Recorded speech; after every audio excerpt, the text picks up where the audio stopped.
నిన్న జరిగిన సవాలు ప్రతి సవాలు ఎటువైపు దారి తీసిందో మనందరం చూసాం. ఓ పక్కన కేటీఆర్ కు సంబంధించి, మరో పక్కన రాష్ట్ర ముఖ్యమంత్రి యనుమల రేవంత్ రెడ్డికి సంబంధించి జరిగిన పరస్పర సవాల్ ఏ విధంగా మారిపోయింది, ఎటువైపు వెళ్ళిపోయింది, ఎవరికి లాభం చేకూర్చింది, ఎవరికి నష్టం చేకూర్చింది, దాంతో పాటు దీన్ని తెలంగాణ ప్రాంత ప్రజలు ఏ విధంగా చర్చించుకుంటున్నారు, దాంతో పాటుగా అది అయిపోయిన తర్వాత కూడా ఇటు కాంగ్రెస్ పార్టీకి సంబంధించి అద్దంకి దయాకర్ కౌంటర్ కానీ ఇవన్నీ కూడా మనం చూసాం. సో మొత్తానికి నిన్న జరిగిన ఎపిసోడ్లలో అసలు వాస్తవాలు ఏంటి, జెన్యూన్ ఏంటి, ఒకసారి మనం చర్చించే ప్రయత్నం అయితే చేద్దాం.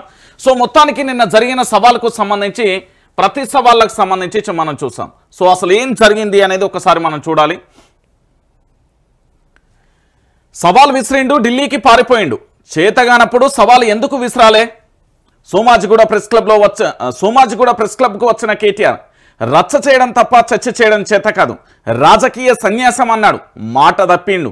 ఇప్పుడు సవాల్ విసిరిండు, పరారయిండు.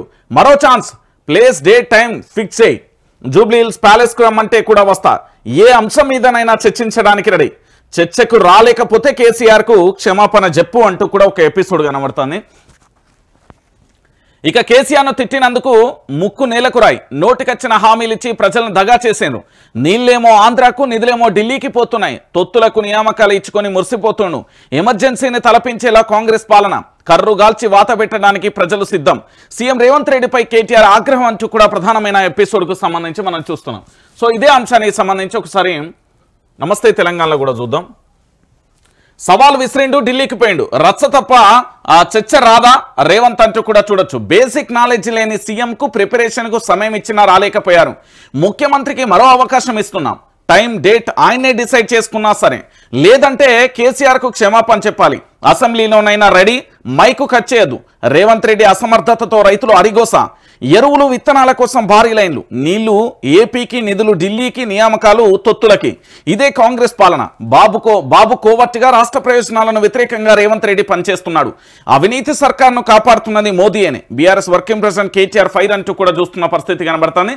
సో మొత్తానికి రైతు సంక్షేమంపై చర్చకు రావాలన్న రేవంత్ సవాల్ను స్వీకరించి ముందుగా ప్రకటించినట్లుగానే మంగళవారం సోమాజిగూడ ప్రెస్ క్లబ్లో సీఎం రాక కోసం వేచి చూస్తున్న బీఆర్ఎస్ వర్కింగ్ ప్రెసిడెంట్ కేటీఆర్. అసలు ఈ ఎపిసోడ్లో ఏం జరిగింది అనేది ఇప్పుడు మనం చర్చించాలి. మీ అందరికీ తెలుసు కదా, ఈ మధ్యకాలంలో కాంగ్రెస్ పార్టీకి సంబంధించిన నేతలు వాళ్ళు ఏం మాట్లాడతారో వాళ్ళకైతే అర్థమవుతుందో లేదో మనకైతే అర్థమైతలేదు. ఎందుకు అంటే తెలంగాణ రాష్ట్ర వ్యాప్తంగా పూర్తి స్థాయిలో కూడా వాళ్ళు తెలంగాణ రాష్ట్రాన్ని ఎట్లా దగా చేసిరు, ఈ తెలంగాణ రాష్ట్రంలో పూర్తి స్థాయిలో 2022-23లో అనూహ్యంగా ఏ విధంగా అధికారంలోకి వచ్చారు, అధికారంలోకి వచ్చిన తర్వాత వాళ్ళ మేనిఫెస్టోకు సంబంధించిన 6 గ్యారెంటీలు, 13 అంశాలు, 420 హామీలు నెరవేర్చడమే కష్టతరంగా మారిపోయిన తరుణంలో వ్యతిరేకమైన టాపిక్ డైవర్షన్స్ ను ఏ విధంగా మొదలుపెట్టారో కూడా మనం చూసాం. దాంట్లో భాగంగా మనం క్షుణ్ణంగా గనక పరిశీలిస్తే కొన్ని అంశాలు తెర మీదకి వస్తున్నాయి. ఏంటి? రైతు సంక్షేమం. ఈ రైతు సంక్షేమం గురించి ఎలా చెప్పాలి, ఒక్క మాటలో చెప్పడానికి పూర్తి స్థాయిలో కూడా తెలంగాణ రాష్ట్ర రైతాంగానికి సంబంధించిన సమస్యల పరిష్కారమైన ఓ కులిక్కి వచ్చినాయని చెప్పలేం. అసలు ఏం జరిగింది అంటే, రైతులకు సంబంధించి పెట్టుబడి సాయాన్ని అందించింది కల్వకుంట్ల చంద్రశేఖరరావు. అదే రైతులకు కష్టం వస్తే దాన్ని రైతుకు సంబంధించి పెట్టుబడి సాయం ఒకటే కాదు, పూర్తిగా కూడా రుణమాఫీ చేసింది కేసీఆర్. ఆ రైతు మళ్ళీ రైతుకి ఏమన్నా జరిగి పూర్తి స్థాయిలో ఆత్మహత్య చేసుకున్న ఏదన్నా అనుకునే సంఘటనలు జరిగినా కూడా రైతు బీమా అందించింది కేసీఆర్. ఇలా వరుసగా కూడా జరిగిన అంశాలన్నీ మనం చూసాం. అంటే రైతులకు కావాల్సింది ప్రధానంగా ఏమేం కావాలి, దాని గురించి ఎంత లోతుగా కేసీఆర్ ఆలోచించిండు అనేది ఈ విషయంలో ఈ వీడియోలో మీకు క్లారిటీగా చెప్తా. కల్వకుంట్ల చంద్రశేఖరరావుకు సంబంధించి 6 కాలం పండించే పంటకు సంబంధించి రైతాంగం అంటే తెలంగాణ రైతాంగం ఎలాంటి కష్టాలు పడతాయి, ఎలాంటి నష్టాలు ఒడిదొడుకులను ఎదుర్కొంటారు అనే ఎపిసోడ్కు సంబంధించి కూడా మనం చూసాం.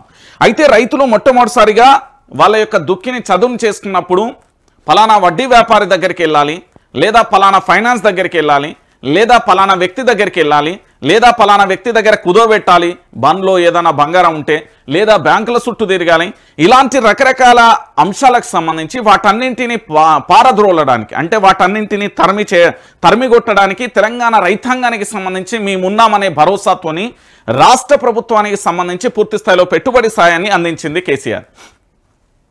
ఇది ప్రజలకు, ఈ తెలంగాణలో ఉన్న దాదాపుగా 70 లక్షల మంది ప్రజలకు ఉపయోగకరంగా మారింది. దాంతో పాటుగా సరే పెట్టుబడి సాయాన్ని అయితే అందించాం, మరి పంట పండించడానికి కావాల్సిన వనరులు రెండు రకాలుగా ఉంటాయి. ఒకటి జలం అంటే నీరు కావాలి, దాంతో పాటు విద్యుత్ కావాలి. తెలంగాణ రాష్ట్రంలో కేసీఆర్ ఉన్నంత కాలం 24 గంటల కరెంటు అద్భుతంగా ఉన్నది అనేది వాస్తవం, అది సత్యం. ఇక దాంతో పాటు కాళేశ్వరం ప్రాజెక్టుతోని దాదాపుగా 1 కోటి ఎకరాల మాఘానికి నీళ్లు అందించిండు అనేది సత్యం. సో ఇక్కడ 3 అయిపోయినాయి. ఇంకేంటి, పంట పండించడానికి ఏది కొనుగోలు కేంద్రాలను పెట్టి పూర్తి స్థాయిలో అక్కడ చకచక జరిగేందుకు ఎప్పటికప్పుడు రివ్యూ చేసింది వాస్తవం. ఈ దేశంలోనే అన్నపూర్ణ రాష్ట్రంగా తీర్చిదిద్దింది కేసీఆర్ మాత్రమే. ఇక దానితో పాటు ఒక్క అడుగు ముందేస్తే, అంటే వ్యవసాయాన్ని పండించేటప్పుడు విద్యుత్ షాక్ కానీ, లేదా పాము కాటు కానీ, లేదా అనారోగ్యంతో కానీ, లేదా ఇతరత్ర కారణాలతో మరణించిన ఆ వ్యక్తిపై కనుక భూమి ఉంటే వాళ్లకు పూర్తి స్థాయిలో కూడా రైతు భరోసాకి, అంటే రైతు ఆత్మీయ భరోసా, అంటే పూర్తి స్థాయిలో కూడా రైతు చనిపోతే కూడా 5 లక్షల రూపాయల ఇన్సూరెన్స్ వచ్చే విధంగా కూడా కేసీఆర్ ప్లాన్ చేసింది. మరి ఇదే విషయంలో రేవంత్ సర్కార్ తెలంగాణ రైతాంగానికి ఏం చేసింది?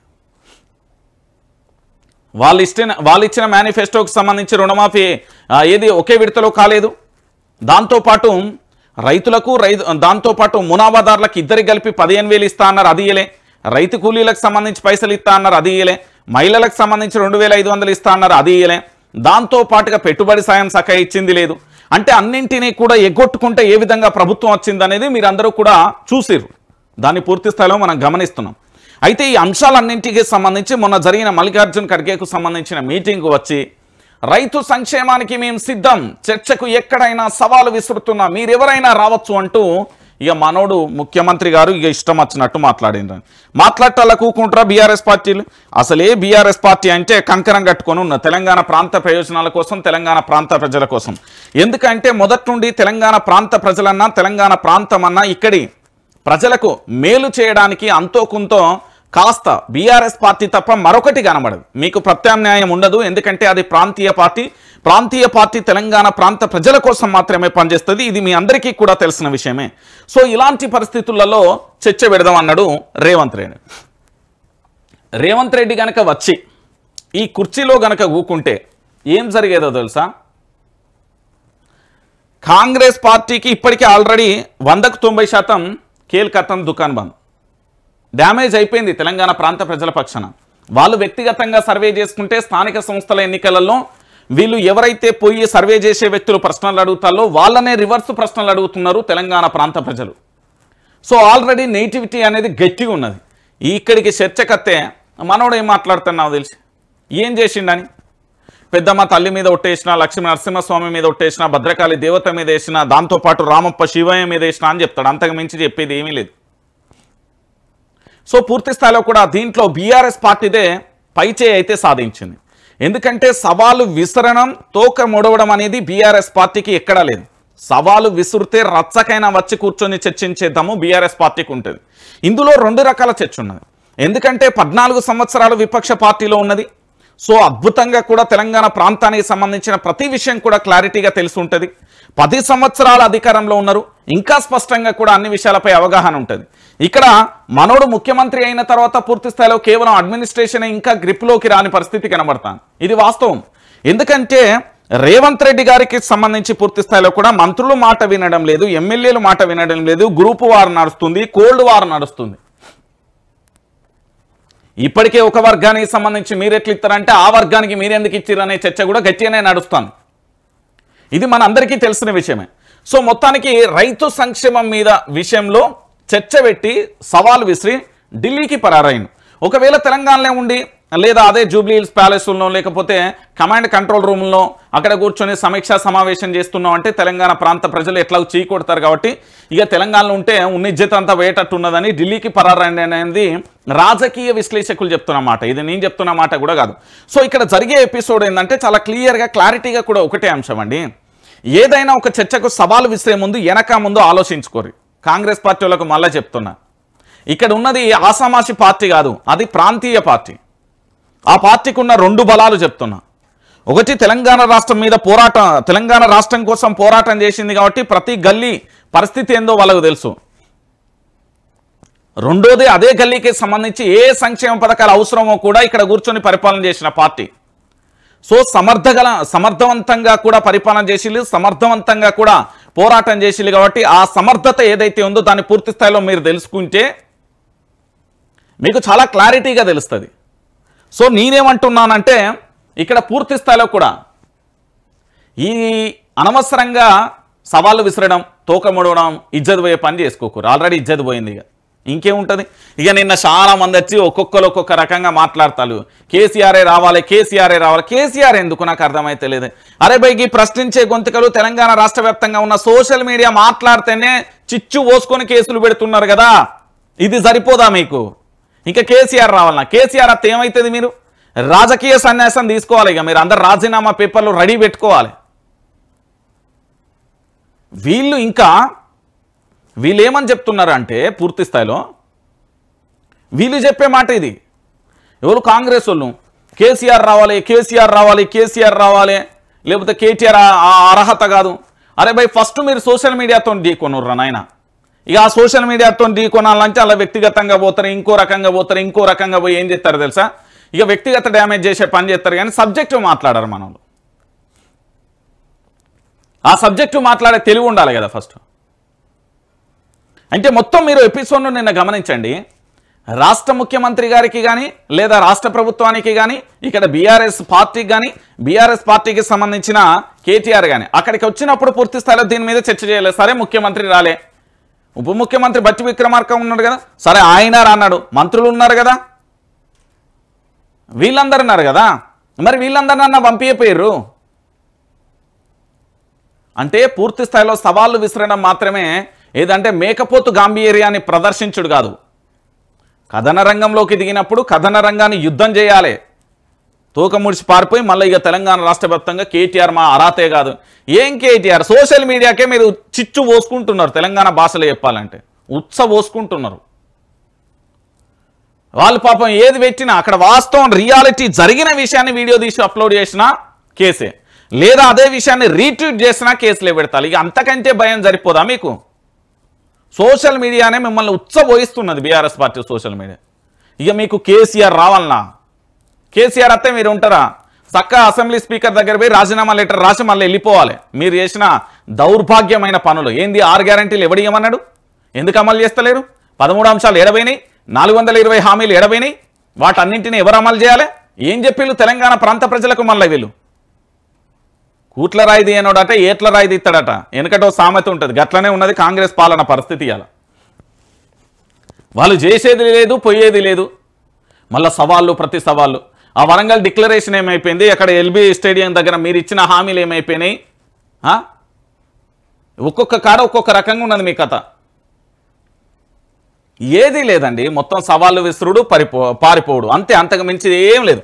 ఒకసారి ఇక్కడ రేవంత్ రెడ్డి గారి ప్రభుత్వానికి సంబంధించి మనం క్షుణ్ణంగా ఒక 2 నిమిషాలు దీన్ని చర్చిస్తే, ఇగో ఇక్కడనే దొంగలు దొరికిపోతారు. ఎట్లా అనేది కూడా నేను చెప్తా చూడుర్రి. ఒకటి, బేసిక్ నాలెడ్జ్ని సీఎంకు ప్రిపరేషన్కు సమయం ఇచ్చాం. వాస్తవంగా ముఖ్యమంత్రి యనుమల రేవంత్ రెడ్డి గారికి సబ్జెక్ట్ అనేది చాలా అవసరం. ఎందుకంటే పోయేది విపక్ష పార్టీ కాబట్టి, విపక్ష పార్టీ ఒక పేపర్ కంటే 100 పేపర్లు ఎక్కువ చదివే ఆలోచన ఉంటుంది కాబట్టి సమయం ఇచ్చిళ్ళు, రాలే, అయిపోయింది. సరే దాన్ని పక్కన పెడదాం. మళ్ళీ ఒక అవకాశం కూడా ఇస్తాను ఈ రాష్ట్ర ముఖ్యమంత్రికి. రైతు సంక్షేమం మీద చర్చించడానికి తెలంగాణ రాష్ట్రానికి సంబంధించిన సెక్రటరియట్కైనా వస్తారట, తెలంగాణ భవన్ పక్కన ఉన్న కమాండ్ కంట్రోల్ రూమ్కైనా వస్తారట, లేదా జూబ్లీ హిల్స్లో మీ ప్యాలెస్కి అయినా వస్తారట, లేకపోతే గాంధీ భవన్కైనా వస్తారట. మళ్ళీ ఒక అవకాశం అడుగుతున్నారు. మరి ఏమంటారు? మళ్ళనైనా రావడానికి సిద్ధం అంటున్నారు. సరే 8వ తారీఖు ఎట్లా ఢిల్లీ పోయినా అత్యవసర పనే కావచ్చు, కేంద్ర మంత్రిని కలవడానికి వెళ్ళినో, సరే ఆ విషయాన్ని పక్కన పెడదాం. మళ్ళీ అవకాశం అడుగుతున్నారు. మరి ఇస్తారా? ఇగో ఇంకొక విషయం చూడు రీడా. ఎరువులు అంటే పంటకు సంబంధించిన ఎరువులు, విత్తనాల కోసం అయితే చెప్పులు, ఆధార్ కార్డులు, పట్టా పాస్బుక్లు, మళ్ళీ ఏంది అదేది కవర్లు, మట్టి పిల్లలు, రకరకాలుగా క్యూ లైన్లో ఉన్నది వాస్తవం కదా.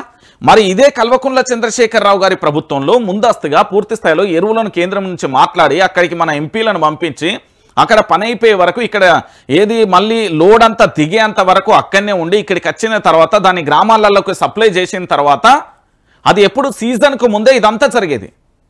మరి రేవంత్ రెడ్డి ప్రభుత్వంలో ఎందుకు జరగట్లేదు? ఒకటి, ఇక్కడ దొంగలు దొరికేలు. రెండోది, నీళ్లు అన్నీ ఏపీకి వెళ్తున్నాయి, అది అందరికీ బాహాటంగా చెప్పాల్సిన విషయం, దాంట్లో ఏం భయపడేది లేదు. ఇక నిధులు ఎట్లాగో ఢిల్లీకి పోతున్నాయి, నియామకాలు ఎట్లాగో వాళ్ళ పార్టీలోకి పోతున్నాయి, మనకు అందరికీ తెలుసు. అంటే కోవట్లకు పోతున్నాయి. దాంతోపాటు నిజంగా పనిచేసిన వాళ్ళకి ఇత్తల్లా అంటే అది కూడా లేని పరిస్థితి కనబడుతుంది. సో మొత్తానికి ప్రధాని నరేంద్ర మోడీ కూడా తెలంగాణ రాష్ట్రానికి వచ్చి ఇక్కడ ఆ tax, B tax, U tax, ఆ ట్యాక్స్, ఈ ట్యాక్స్ నడుస్తుందని గతంలో చాలా సందర్భాలలో చెప్పిర్రు. ఇక పూర్తి స్థాయిలో అది కూడా లేని పరిస్థితి కనబడుతుంది. సో 72 గంటల ప్రిపరేషన్ ఇచ్చినా రాలే. సో ఫైనల్గా మరి ఏం చేస్తారు వీళ్ళు, ఏం కథ, మరో అవకాశాన్ని వాడుకుంటారా, ఏం జరుగుతుంది అనేది మనం కూడా వేచి చూద్దాం.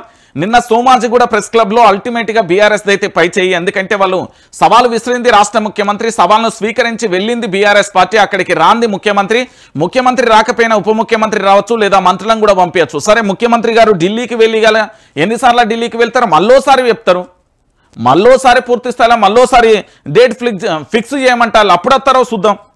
సో మొత్తానికి నిన్న కాంగ్రెస్ పార్టీ సగం పరువు తీసుకున్న తెలంగాణలో. ఇక చూడు, ఇది గుర్తున్నదా? కాంగ్రెస్